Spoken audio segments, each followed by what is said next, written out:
Differing hopes. And as for Ishmael, I have heard thee.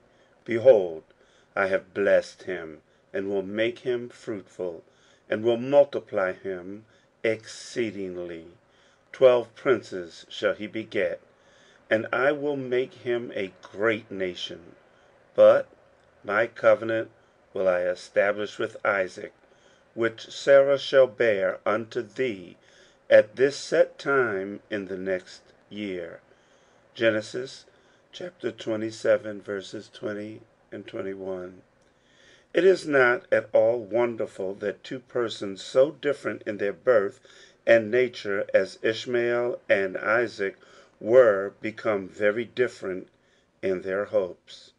To Isaac, the covenant promise became the pole star of his being, but for Ishmael no such light had arisen.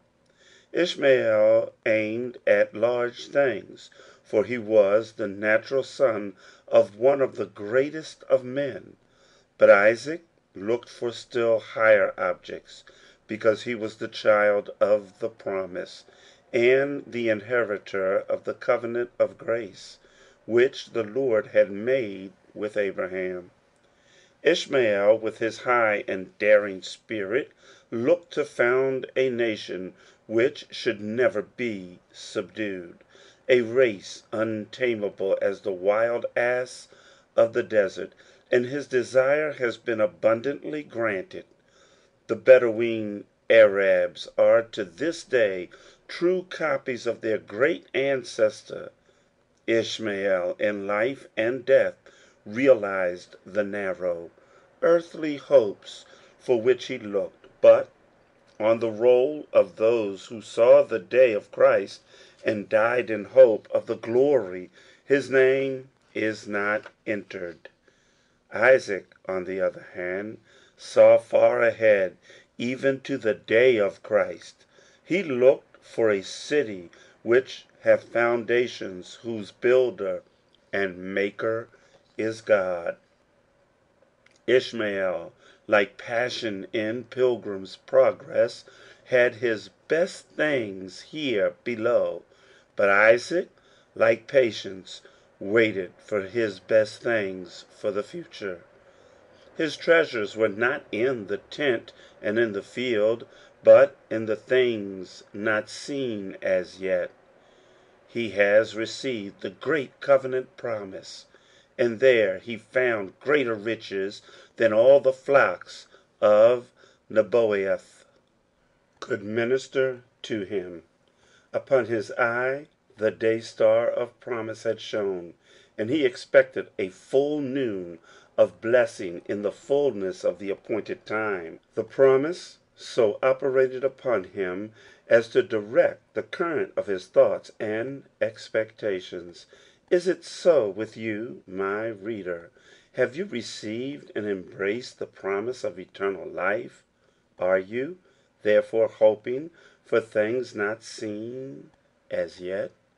Have you an eye to that which none can behold except believers in the faithfulness of God? Have you left the rut of present sensual perception for the way of faith in the unseen and eternal? No doubt the reception of the promise and the enjoyment of its hopes influenced the mind and temper of Isaac, so that he was of a restful spirit. For him there were no wars and fightings. He yielded the present and waited for the future. Isaac felt that as he was born after the promise, it was of God to bless him and to fulfill the promise that he had made concerning him. And so he remained with Abraham and kept himself aloof from the outside world. He both quietly hoped and patiently waited for the blessing of God.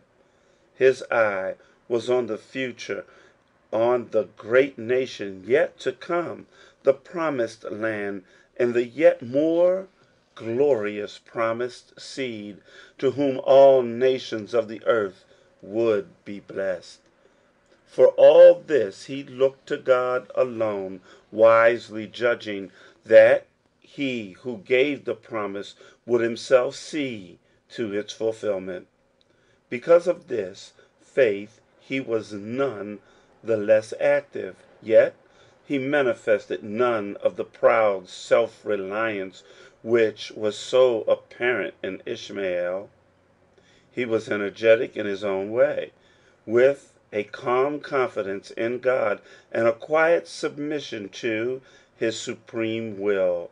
Year after year he held on in the separated life and braved unarmed the danger which arose from his heathen neighbors, dangers which Ishmael confronted with his sword and his bow. His trust was in the voice which said, "Touch not mine anointed, and do my prophets no harm." He was a man of peace, and yet he lived as securely as his warlike brother. His faith in the promise gave him hope of security, yea, gave him security itself, though the Canaanite was still in the land. Thus does the promise operate upon our present life by creating in us an elevation of spirit, a life above visible surroundings, a calm and heavenly frame of mind. Isaac finds his bow and his spear in his God. Jehovah is his shield and his exceeding great reward. Without a foot of land to call his own, dwelling as a sojourner and a stranger in the land which God had given him by promise, Isaac was content to live upon the promise and count himself rich in the joys to come. His remarkably quiet and equable spirit, while leading the strange unearthly life of one of the great pilgrim fathers, sprang out of his simple faith in the promise of the unchanging God. Hope, kindled by a divine promise, affects the entire life of a man in his inmost thought, ways, and feelings. It may seem to be of less importance than correct moral deportment, but in truth it is of vital moment, not only in itself, but in that which it produces upon the mind, heart, and life.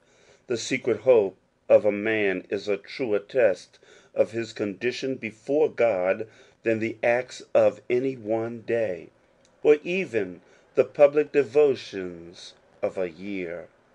Isaac pursues his quiet, holy way till he grows old and blind, and gently falls asleep, trusting in his God, who had revealed himself to him and had called him to be his friend, and said, "Sojourn in this land, and I will be with thee, and bless thee, and in thy seed shall all the nations of the earth be blessed."